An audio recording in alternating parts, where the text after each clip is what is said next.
La France applique des politiques migratoires toujours plus rétrogrades. Ces propos, ce sont ceux du rapporteur spécial sur les droits humains des migrants. À la lecture de vos conclusions, on comprend en substance les griefs formulés par l'ONU. Ainsi, la gestion des migrations en Méditerranée et dans l'océan Indien n'appellerait, à vos yeux, qu'une réponse sécuritaire. La progression des décès liés à des traversées dangereuses, ce n'est pas vraiment le sujet, alors que l'ONU recense 450 morts dans la Méditerranée depuis le début de l'année.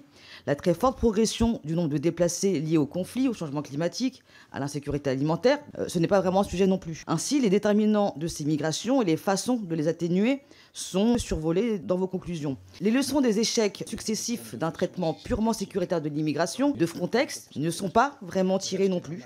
Les critiques émises par les ONG sur les refoulements illégaux exercés en pleine mer par les autorités grecques et italiennes sont peu abordées. Après tout, tant que ce n'est pas en France, ce n'est pas notre problème. Si on vous suit, l'Europe devrait généraliser la sous-traitance des flux migratoires. Le sud de la Méditerranée serait donc un sas, une antichambre de l'espace européen moyennant finance, et la possibilité d'un traitement par des pays tiers plus éloignés est évoquée. Selon nous, ce ne sont pas des sources d'inspiration acceptables. Gérer un flux, une masse informe en oubliant au passage l'humanité, la dimension sociale, ça ne correspond pas à notre vision.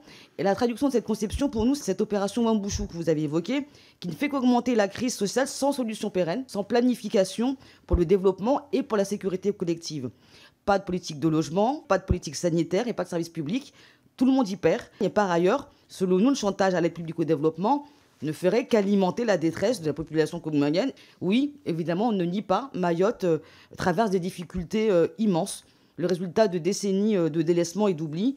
Certaines recommandations vont d'ailleurs dans le bon sens. Vous parlez de plus de solidarité par rapport au 101e département, l'aide médicale d'État et la circulaire Taubira pour les mineurs isolés. Toutefois, on balaie dans ce rapport les questions de multilatéralisme et par ailleurs, on pense qu'il faut dans la région un sommet dédié pour ces impensés de la politique étrangère française. On ne peut pas nier concernant la France que le sujet, s'il n'est pas traité de manière équilibrée à l'ONU, peut nous affaiblir